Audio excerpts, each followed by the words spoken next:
शीतल दिनकर भालेकर, सहशिक्षिका म्हणून प्राथमिक शाळा पिंपळगाव, तालुका नायगाव, जिल्हा नांदेड येथे कार्यरत आहे. आज या ठिकाणी मी तुमच्या समोर इयत्ता 5वी किंवा इयत्ता 8वी या दोन्ही वर्गांसाठी शिष्यवृत्ती परीक्षा 2020-21 या शैक्षणिक वर्षासाठी आपण जी तयारी करत आहोत त्या तयारीमध्ये मी तुमच्या समोर बुद्धिमत्ता चाचणी या विषयासाठी एक पाठ घेऊन आलेली आहे.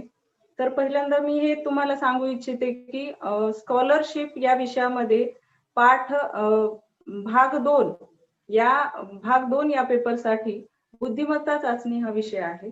भाग 2 यामध्ये 2 विषय आहेत. एक विषय आहे इंग्रजी आणि दुसरा विषय आहे बुद्धिमत्ता चाचणी.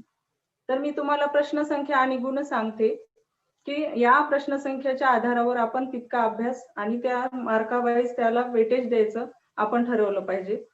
तर बुद्धिमत्ता चाचणी या विषयासाठी 50 प्रश्न आहेत. एकूण प्रश्न 50 आहेत आणि गुण आहेत 100.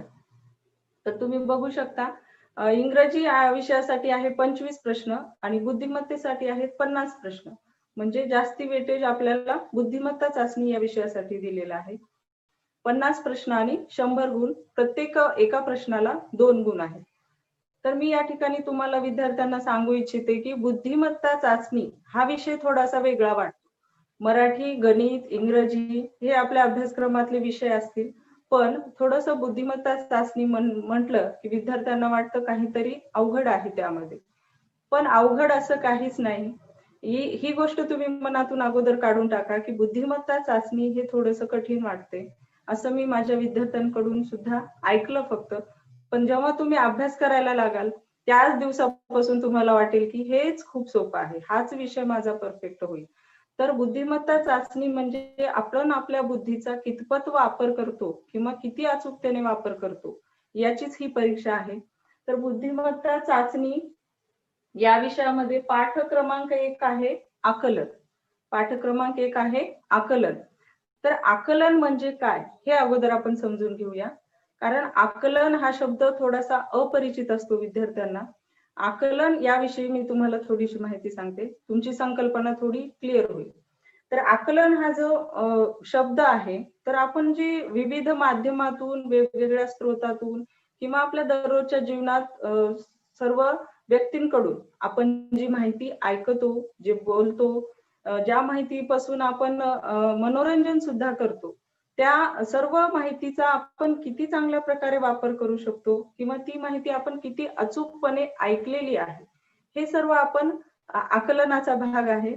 आपण मोबाईल मध्ये माहिती पाहतो, दूरदर्शनवर माहिती पाहतो किंवा आपण शेजारी पाजाऱ्यांकडून सुद्धा काही गोष्टी शिकतो पहा. तर ही जी माहिती असते, ही उपलब्ध माहिती आपण किती अचूकपणे वाचली किंवा त्या माहितीचा आपण आपल्या दैनंदिन जीवनात किती चांगल्या प्रकारे वापर केला, हे आपण सर्वांना हे आपण सांगता आलं पाहिजे दुसऱ्यांना. म्हणजे आकलनाचा जो भाग आहे की ही सर्व जे अनुभव आहेत, आपण जे माहिती घेतो विविध माध्यमातून, ही माहिती या अनुभवातून आपला मेंदू काय करतो की ती माहिती अचूक रित्या आणि स्पष्टपणे आपल्याला आकलन व्हावी किंवा समजावी हे कार्य पार पाडत असतो. आणि हे समजणे यालाच आकलन म्हणतो. आपण फक्त एक वेळेस काय करतो, पुस्तक वाचतो, आपण पुस्तक वाचलेलं असते पण ते आपल्याला कितपत समजले यालाच आकलन म्हणतात.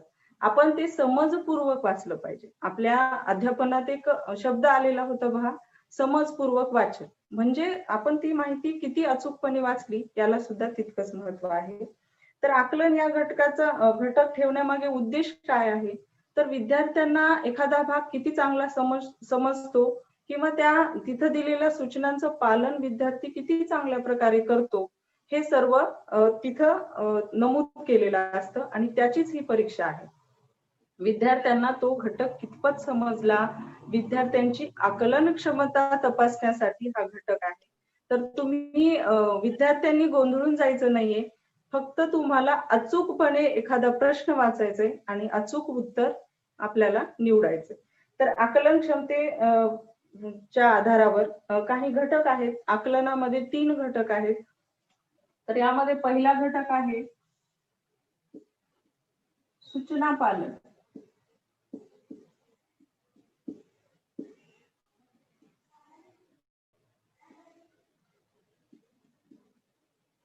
दुसरा आहे संख्या मालिका.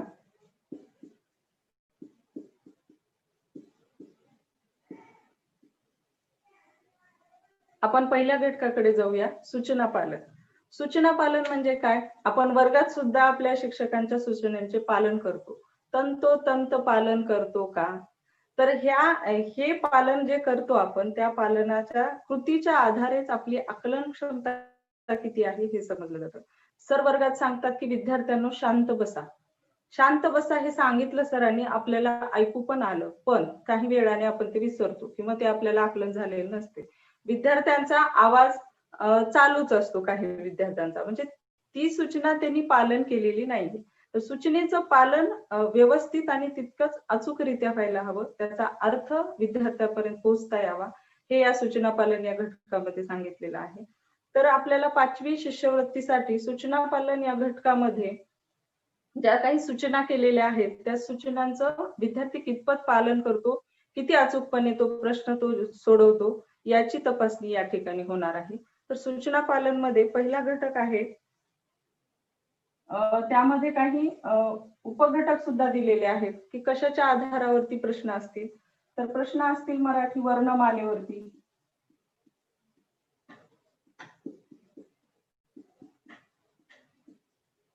मराठी वर्णमालेमध्ये स्वर किती, व्यंजन किती, स्वरादी कोणते आणि संयुक्त व्यंजन कोणती, या आधारावर सुद्धा प्रश्न या ठिकाणी विचारले जातील. दुसरा आहे म्हणी आणि वाक्यप्रचार. तर या ठिकाणी म्हणी आणि वाक्यप्रचारांचा सुद्धा तुम्हाला यावर आधारित प्रश्न तुम्हाला विचारले जातील. आता म्हणींचा आणि वाक्यप्रचारांवर आधारित कसे प्रश्न विचारले जातील? एखादी म्हण आहे आणि या म्हणीचा अचूक अर्थ खालील पर्यायापैकी कोणता, असा प्रश्न तुम्हाला असेल आणि त्यासाठी तुम्हाला ती म्हण वाचून त्याचा अर्थ समजून घेतला पाहिजे. आणि खूप उदाहरणं पुस्तकांमध्ये दिलेली आहेत त्या म्हणी आणि त्याच्या अर्थासहित, ते सुद्धा तुम्हाला ज्ञात झालं पाहिजे. तिसरा भाग विचारला जाईल मराठी व्याकरणाचा. या मराठी व्याकरणामध्ये तुम्हाला नाम आहे, सर्वनाम, विशेषण, क्रियापदे. उदाहरण सांगते मी. खालील दिलेल्या वाक्यामध्ये नाम कोणते किंवा किती नाम आलेली आहेत, किती सर्वनामे आलेली आहेत, असे प्रश्न या मराठी व्याकरण या आधारे आपल्याला विचारले जाऊ शकतात. चौथा मुद्दा आहे विशिष्ट अक्षर.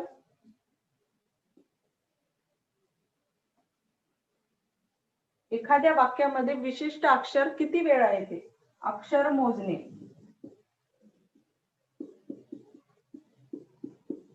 अक्षर मोजणे हा जो मुद्दा आहे तो एखादी वाक्य दिलेलं असतं, त्या वाक्यामध्ये र हे अक्षर किती वेळा आलेलं आहे किंवा प हे अक्षर किती वेळा आलेलं आहे, यावर आधारित सुद्धा प्रश्न आपल्याला विचारले जाऊ शकतात. शेवटचा लास्ट बट वन आहे अक्षराचे स्थान मोजणे.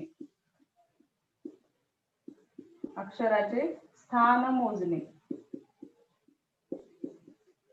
तर दिलेल्या वाक्यामध्ये अक्षराचं स्थान कुठे आहे, या ठिकाणी थोडस मी एक मुद्दा क्लिअर करते, संकल्पना, की विद्यार्थी कन्फ्युज होऊन जातो. त्यामध्ये विचारलेला असतं, एखादा शब्द आहे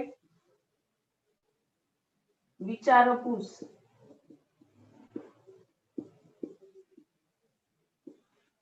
हा शब्द आहे, तर या शब्दामध्ये स हे अक्षर आहे. तर स अक्षराच्या डावीकडे तिसऱ्या क्रमांकावर कोणते अक्षर आहे? तर स या अक्षराच्या डावीकडे. विद्यार्थी गोंधळून कुठे जातो की त्याला वाटतं की आपल्या डावीकडे का स या अक्षराच्या डावीकडे, असे पण गोंधळलेले विद्यार्थ्यांचे प्रश्न माझ्यापर्यंत आले होते. तर मी हे क्लिअर करते की स अक्षराच्या डावीकडे म्हणजे आपल्याच हाताच्या डावीकडे, आपल्या डावीकडे, आणि स या अक्षराच्या उजवीकडे जर म्हटलं असेल तर आपल्या उजव्या हाताकडे, असा त्याचा अर्थ होतो. आणि अशा प्रकारे विद्यार्थ्यांनी ते समजून घेतलं पाहिजे. आता आपण प्रश्न पाहू. स या अक्षराच्या डावीकडे म्हणजे तिसऱ्या क्रमांकावर 1, 2 आणि 3, तिसऱ्या क्रमांकावर काय आहे? चा हे अक्षर आहे. चा हे अक्षर आहे. तर पर्याय आपण काय निवडू त्या ठिकाणी? चा. किंवा मधला अक्षर र या अक्षराच्या डावीकडे, उजवीकडे कोणते अक्षर आहे? तर त्या ठिकाणी कन्फ्युजन थोडस वाढेल, संभ्रम वाढेल विद्यार्थ्यांचा की र या अक्षराच्या डावीकडे की उजवीकडे, उजवीकडे म्हटलं तर पू हे अक्षर येईल आणि डावीकडे म्हटलं तर चा हे अक्षर येईल. अशा प्रकारचे प्रश्न सुद्धा त्या ठिकाणी विचारले जाऊ शकतात. अजून एक प्रश्न घेऊत आपण, यावर आधारित एक प्रश्न घेऊ.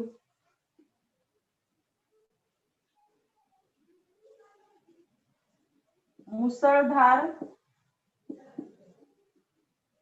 पाऊस पडत आहे. ठीक आहे, हे वाक्य आहे मुसळधार पाऊस पडत आहे. तर या वाक्यामध्ये तुम्हाला असा प्रश्न विचारला जाईल की या वाक्यात प आहे, प या अक्षरापासून डावीकडे पाचवे अक्षर कोणते? प या अक्षरापासून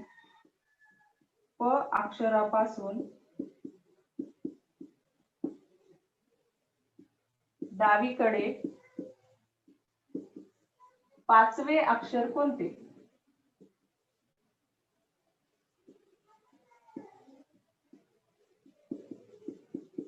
तर या ठिकाणी बघा, प हे अक्षर अगोदर आपल्याला शोधावं लागेल. तर प या ठिकाणी आहे, प हे अक्षर. तर प अक्षराच्या डावीकडे कितवा अक्षर आहे? पाचवा अक्षर कोणतं? तर आपण मोजूया, 1 2 3 4 आणि 5. समजा चुकून आपण उजव्या हाताला गेलो तर विद्यार्थ्यांना या ठिकाणी चुकीचा पर्याय गोल केला जाऊ शकतो. तर प्रश्न वाचत असताना आपलं पाठाचं नावच आहे आकलन, तर तुम्ही त्या प्रश्नामध्ये जी सूचना केलेली आहे ती अचूकरित्या वाचली पाहिजे. म्हणून प या अक्षराच्या डावीकडे अक्षर आहे पाचवं अक्षर 10. तर इथं पर्याय सुद्धा तुम्हाला दिलेले असतील, र असेल, ळ असेल, स असेल किंवा हे सुद्धा, हा सुद्धा पर्याय असेल, आ पर्याय असेल.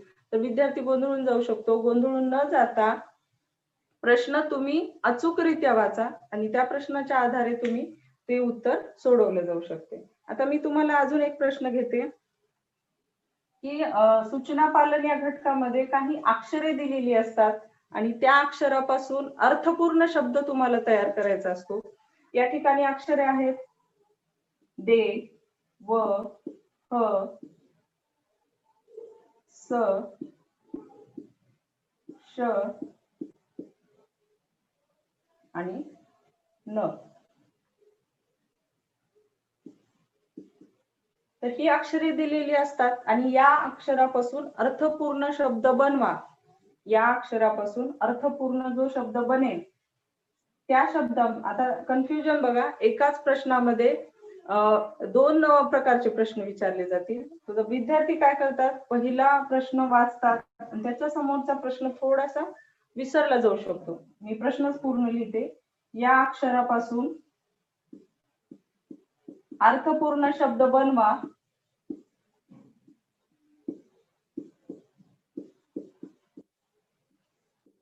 एक मिनिट लक्षात घ्या, अर्थपूर्ण शब्द या ठिकाणी बनवा असं सांगितलेलं आहे. कधी कधी विद्यार्थी सगळे अक्षर घेऊन एकच शब्द तयार करतात, पण त्या शब्दाला काही अर्थ असला पाहिजे, अर्थपूर्ण तो शब्द पाहिजे. अर्थपूर्ण शब्द बनवा आणि त्या अक्षरात, त्या शब्दातील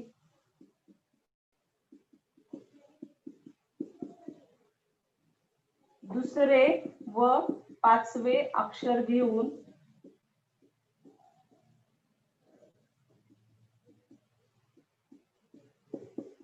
आलेला शब्द सांगा. आलेला शब्द कोणता, असं सुद्धा असेल. बघा, या ठिकाणी तुम्हाला दोन प्रश्न एकत्रितरित्या दिलेले आहेत. दोन सूचना आहेत, त्या दोन सूचनांचं पालन तुम्ही तंतोतंत केलं पाहिजे. पहिल्यांदा आपण पहिला प्रश्न, पहिली सूचना यामधल्या वाचूया. या अक्षरांपासून अर्थपूर्ण शब्द बनवा. ही जी अक्षरे दिली आहेत त्या अक्षरांपासून अर्थपूर्ण अगोदर शब्द बनवायचा आपल्याला. तर आपण थोडस अक्षर अगोदर एक दोनदा आपण वाचून घेतली तर आपल्याला त्या शब्दाचं शब्द आपल्या मेंदूमध्ये तयार होतील. आपण त्या शब्दांचा उच्चार आपोआप केला जाईल. दे, व, ह, स, श, न, असं थोडस आपण इकडले अक्षर इकडं, इकडले अक्षर तिकडं असं करून शब्द अक्षरांची जुळवाजुळव करून तो शब्द आपण बनवू. तर मी या ठिकाणी सांगते, तुम्ही सांगेल का विद्यार्थी? तुम्ही चॅट बॉक्स मध्ये सांगू शकता. संदेश वाहन हा शब्द आहे.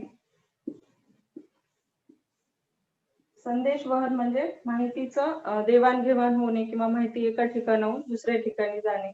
तर संदेश वहन हा अर्थपूर्ण शब्द आहे. तर या अर्थपूर्ण शब्द बनवला तर अर्थपूर्ण शब्द बनवा आणि या शब्दातील दुसरे व पाचवे अक्षर घेऊन यानंतर दुसरे आणि पाचवे 1 2 3 आपण याला क्रमांकच देऊया 1 2 3 4 5 आणि 6 अक्षरी शब्द आहे. दुसरा आणि पाचवा तर दुसरा अक्षर आहे दे आणि पाचवा अक्षर आहे हे. शब्द काय झाला देह. तर या ठिकाणी तुम्हाला देश सुद्धा पर्यायामध्ये असेल किंवा देश असेल वहन असेल असे सुद्धा शब्द त्या ठिकाणी पर्यायामध्ये असतील. तुम्हाला वाटेल वहन या ठिकाणी या शब्दामधलाच वहन हा शब्द आहे, चुकून विद्यार्थी वहन हा या शब्दाला किंवा त्याच्या पर्यायाला गोल करेल. पण आपण या ठिकाणची सूचना जर व्यवस्थित वाचली तर आपल्याला आपल्या उत्तरापर्यंत सहज जाता येईल. तर हा शब्द आहे देह. याच्यानंतर अशा इथपर्यंतच प्रश्न थांबत नाही. जे काठिण्य पातळीवरचे प्रश्न असतात तर त्या काठिण्य पातळीवरच्या प्रश्नात याच्या समोर सुद्धा एखादा प्रश्न असू शकतो. ते प्रश्न मी सांगते की दुसरे व पाचवे अक्षर घेऊन आलेला शब्द कोणता आणि त्या शब्दाचा विरुद्ध समानार्थी शब्द खालील पर्यायामधून निवडा. 3 सूचना आहेत पहा. एका प्रश्नामध्ये 3 सूचना आलेल्या आहेत. एक तर आपल्याला अर्थपूर्ण शब्द बनवायचा होता, त्याच्यानंतर त्यामधलं दुसरा आणि पाचवा अक्षर घेऊन जो शब्द आलेला आहे म्हणजे आपल्याला तो सुद्धा शब्द बाजूला काढायचा आहे देह आणि त्या अक्षराचा समानार्थी शब्द खालील पर्यायामध्ये कोणता. आता या ठिकाणी तुम्हाला दिलेला असेल पर्याय दिलेले असतील नवीन किंवा शरीर, देश असे पर्याय तुम्हाला दिलेले असतील. पण या शब्दाचा समानार्थी शब्द तुम्हाला यातून निवडायचा आहे. तर देह म्हणजे शरीर आणि आपण या शरीर या पर्यायाला अचूकरित्या आपण गोल केलो तर आपण त्या प्रश्नाचे गुण आपण मिळवू शकतो. पण आपल्याला शब्द बनवता आला आणि खालच्या 2 मध्ये आपला गोंधळ जर झाला तर आपल्याला अचूक पर्यायापर्यंत आपल्याला जाता येणार नाही. तर अशा प्रकारे तुम्ही दिलेल्या सूचना या तंतोतंत आणि अर्थपूर्णरित्या वाचा, अचूकपणे वाचा, घाई न करता सावकाश वाचा, जेणेकरून तुम्हाला त्या उत्तरापर्यंत जाता येईल. तर सूचना पालन मध्ये एवढे प्रश्न आपल्याला विचारले जाऊ शकतील. याच्यावर आधारित मी तुम्हाला सोपा प्रश्न, त्याच्यामध्ये मध्यम प्रश्न आणि त्याच्यानंतर काठिण्य पातळी असलेला प्रश्न असं एकाच प्रश्नामध्ये मी तुम्हाला समजावून सांगितले आहे. त्यासाठी आपल्याला काही टीप दिलेल्या आहेत. अध्ययनाच्या सुद्धा काही टीप आहेत. त्या टीप आपण वाचणं गरजेचं आहे. पुस्तकात सुद्धा दिलेल्या आहेत किंवा या लाईव्ह एज्युकेशनच्या मार्फत आम्ही तुमच्यापर्यंत पोहोचू. तर त्या टीप तुम्ही विद्यार्थ्यांनी लक्षात ठेवल्या पाहिजे. दुसरा मुद्दा आहे आकलन या घटकामध्ये संख्या मालिका. आता संख्या मालिकेमध्ये काय काय विचारलं जाईल तर संख्या मालिकेमध्ये पहिला आहे सम संख्या, विषम संख्या,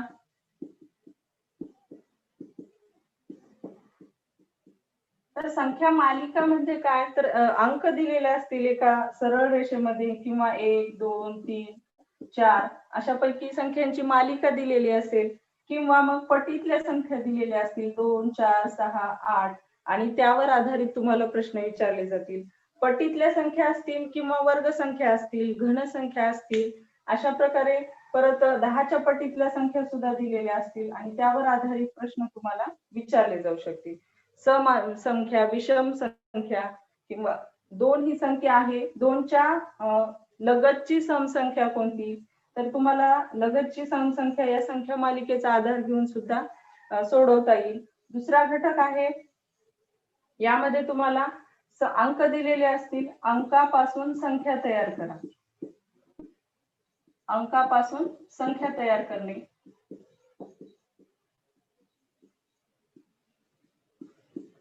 आता यामध्ये सुद्धा काठिण्य पातळीचे प्रश्न या घटकामध्ये आढळले तुम्हाला. तुम्ही ऑनलाईन टेस्ट सोडवता त्या टेस्ट मध्ये तुम्हाला अंकापासून संख्या तयार करणे हा भाग सोपा वाटतो, पण त्याच भागावर आधारित थोडीशी काठिण्य पातळी वाढवून प्रश्न असतात. तर ते प्रश्न कशा प्रकारे सोडवायचे हे मी तुम्हाला एका उदाहरणाच्या आधारे सांगते. तर आपल्याला संख्या दिलेल्या आहेत 2 4 6 आणि 1 किती अंक दिलेले आहेत? 4 अंक आहेत. 2 4 6 आणि 1. तर पहिलाच प्रश्न असेल यामध्ये हे अंक घेऊन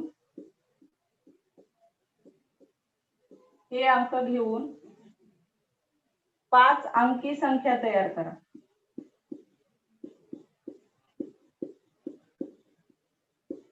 हे अंक घेऊन किती अंकी संख्या तयार करा? 5 अंकी. अंक तर किती दिलेले तुम्हाला? 4. आता अंक 4 आहेत आणि संख्या 5 अंकी कशी तयार करायची? दुसरा अंक तर आपल्याला घ्यायचा नाहीये. पण प्रश्न तुम्ही नीट वाचलाय का? प्रश्न काय आहे? हे अंक घेऊन 5 अंकी संख्या तयार करा. या प्रश्नामध्येच आहे की यापैकी एखादा अंक दोनदा घेतला तरी चालतो. काही प्रश्न असे असतात की हे अंक एकदाच वापरून 4 अंकी संख्या तयार करा. कारण त्या प्रश्नामध्ये एकदाच वापरल्यानंतर 4 अंकाची 4 अंकी संख्याच तयार होईल. तर आपल्याला दुसरा अंक घेता येणार नाही. पण आपल्या प्रश्नांमध्येच लिहिलेलं आहे की हे अंक घेऊन 5 अंकी संख्या तयार करा. इथे हा शब्द वगळण्यात आला आहे की एकदाच घेऊन. मग आपण हे लक्षात ठेवलं पाहिजे. विद्यार्थी इथेच गोंधळून जातो की अंक तर 4 दिलेत, मग संख्या 5 अंकी कशी तयार करायची? तर तुम्ही ती संख्या एखादा अंक डबल घेऊ शकता. आणि याच्यामध्ये अजून एक काठीण्य पातळी वाढवणारा प्रश्न काय असेल तर 5 अंकी मोठ्यात मोठी संख्या तयार करा. 5 अंकी मोठ्यात मोठी संख्या तयार करा. चला मग आपण यामधले आधी अंक शोधून काढले पाहिजेत. मोठा अंक कोणता आहे तो अगोदर घेऊन, किंवा मग तो अंक जर डबल घेतला तर ती मोठ्यात मोठी संख्या होईल. त्याच्यानंतर जी छोटी संख्या आहे, लहान संख्या, त्याच्यानंतर सर्वात लहान आहे, त्याच्यानंतर सर्वात लहान. तर या ठिकाणी 5 अंकी संख्या आपण तयार केली. 6 हे आपण दोनदा घेतलं, नंतर 4 2 आणि 1. तर इथं 5 अंकी संख्या तयार झालेली आहे 66,421. पण या ठिकाणी तुम्ही बघू शकता 6 अंक आपण दोनदा घेतलेला आहे. मग 6च का घेतला? दुसरं 4 आणि 2 का घेतले नाहीत आपण? तर या ठिकाणी आपल्याला प्रश्नामध्ये सांगितले आहे की मोठ्यात मोठी संख्या तयार करा. या 4 अंकांमध्ये 6 अंक मोठा आहे, त्यामुळे आपण 6 हा अंक काय घेतलेला आहे? दोनदा घेतलेला आहे. त्यामुळे आपली ही मोठ्यात मोठी संख्या तयार झालेली आहे. प्रश्न तुम्हाला संभ्रमात टाकणारे असतात. कोणती संख्या तयार होते किंवा मग मोठ्यात मोठी संख्या व लहानात लहान संख्या या दोन्हीतील फरक किती? बघा, हा प्रश्न सोप्या वर्गातला प्रश्न आहे. मध्यम वर्गातला प्रश्न त्याला एक प्रश्न जोडून आलेला असेल. आणि थोडासा काठीण्य पातळी वाढवणारा प्रश्न म्हणजे 5 अंकी संख्या तयार करा, मोठ्यात मोठी संख्या आणि लहानात लहान संख्या तयार करा, आणि मोठ्यात मोठी संख्या लहानात लहान संख्या या दोन्हीतील फरक किती? म्हणजे त्यामध्ये तुम्हाला दोन्ही संख्या तयार करून त्या दोन्हींची काय करावी लागेल? वजाबाकी या ठिकाणी करावी लागेल. म्हणजे काठीण्य पातळीनुसार आपल्याला प्रश्नांचं आयोजन करता येईल. त्यानंतर यामध्येच मी तुम्हाला अजून एक गोष्ट सांगते की 2 4 6 1 हे जे अंक आहेत यापासून 2 अंकी संख्या तयार करा, असा सुद्धा प्रश्न असतो. 2 अंकी संख्या कमीत कमी किती तयार होतील किंवा जास्तीत जास्त किती होतील? मग आपल्याला वाटतं 24 61 आहे, 46 16 14 21 26. आपण असं तयार करत जातो. पण काही वेळेस विद्यार्थी काय करतात, 4 ते 5 संख्या झाल्या की तिथं बंद करतात. पर्यायामध्ये तर उत्तर असते 4 किंवा 5 संख्या तयार होतील 2 अंकी. मग त्या लगेच घाई करून त्या पर्यायाला तो गोल करतो. पण असं न करता त्या ठिकाणी जास्तीत जास्त किती संख्या होतील हे संख्या आपण काढण्याचा प्रयत्न केला पाहिजे. 4 अंकी अंक दिलेले असतील किंवा अजून एक प्रश्न आहे त्याच्यामध्ये पटीत संख्या दिलेल्या असतात. तर या पटीत संख्या दिल्यानंतर इथं 2 4 6 8 आणि 10 या संख्या दिलेल्या आहेत. तर या संख्यापैकी वर्गसंख्या कोणती? या संख्यापैकी वर्गसंख्या कोणती आणि ती संख्या कोणत्या संख्येचा वर्ग आहे? असे प्रश्न, एका प्रश्नामध्ये 2 संकल्पना क्लिअर व्हाव्यात असे सुद्धा प्रश्न या ठिकाणी असतात. तर या ठिकाणी मी तुम्हाला सांगते की वर्गसंख्या कोणती आहे? 4. तर 4 हा कितीचा वर्ग आहे? 2चा. तर पर्यायामध्ये काय असेल? 4 सुद्धा असेल आणि 2 सुद्धा असेल, 6 आणि 8. पर्यायामध्ये तुम्हाला संभ्रमात टाकला जाईल पर्याय. 4 पण आहे आणि 2 पण आहे पर्यायामध्ये. तुम्हाला वाटेल वर्ग संख्या 4 आहे, मग 4च हा पर्याय योग्य असेल, पण प्रश्नात दिलेला असते की वर्ग संख्या 4 आहे आणि तो कितीचा वर्ग आहे किंवा त्याचा वर्गमूळ किती. असे सुद्धा प्रश्न डबल प्रश्न विचारला जाऊ शकतो. म्हणून आपण त्या ठिकाणी प्रश्न हा व्यवस्थित वाचला पाहिजे आणि ते प्रश्न वाचून आपल्याला त्या अचूक उत्तरापर्यंत जाता येईल. तर बघा या ठिकाणी सूचना पालन हा घटक झालेला आहे आपला. संख्या मालिका झालेली आहे. संख्या मालिकेमध्ये अंकापासून संख्या तयार करणे किंवा त्या संख्यावर आधारित प्रश्न, त्याच्यानंतर संख्यांची मालिका दिलेली असते आणि त्या संख्येला काही किंमत दिलेली असते. संख्या मालिकेला एखादी किंमत असते. 2 ला 4च्या जागी ठेवून, 2 ला 6च्या जागी ठेवून किंवा 2 या संख्येची 4 या संख्येची अदलाबदल केल्यानंतर तयार होणारी किंवा दिसणारी संख्या कोणती. 246 तयार होईल, पण 2 आणि 4 ची अदलाबदल केली तर 426 संख्या तयार होईल. असे सुद्धा प्रश्न तुम्हाला या घटकावर आधारित विचारले जाऊ शकतात. यानंतर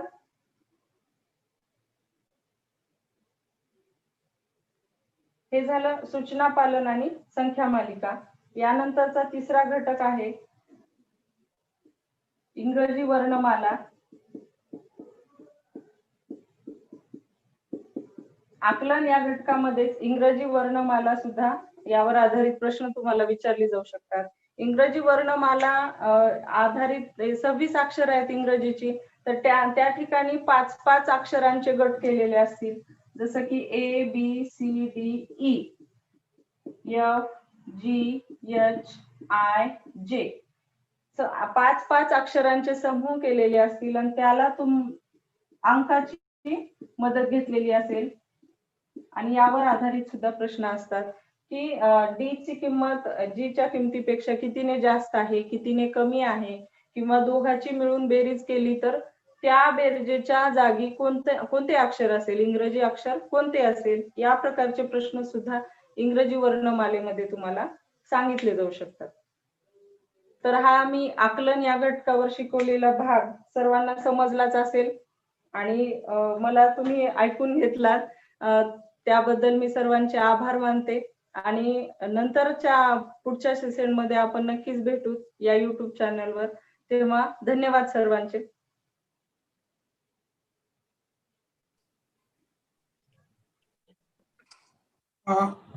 या ठिकाणी शीतल भालेकर मॅडम यांनी आकलन हा बुद्धिमत्ता विषयाचा घटक आपल्याला अत्यंत सुंदर प्रकारे या ठिकाणी घेतलेला आहे. त्याबद्दल मॅडमचे आभार. पहा मुलांनो, अत्यंत साध्या सोप्या आणि तुम्हाला समजेल अशा भाषेमध्ये मॅडमनी हा घटक या ठिकाणी घेतला. निश्चितपणेच हा तुम्हालाही घटक समजला असेल. मग आता या घटकावर आधारित जे काही प्रश्न आपल्या पुस्तकामध्ये दिलेले आहेत ते सर्व प्रश्न सोडवा आणि आजच्या तासिकेचा भरपूर उपयोग करून घ्या. पुन्हा अशाच एका नवीन तासिकेसह आपण सहज शिक्षण समूहांतर्गत पुन्हा भेटूया. तोपर्यंत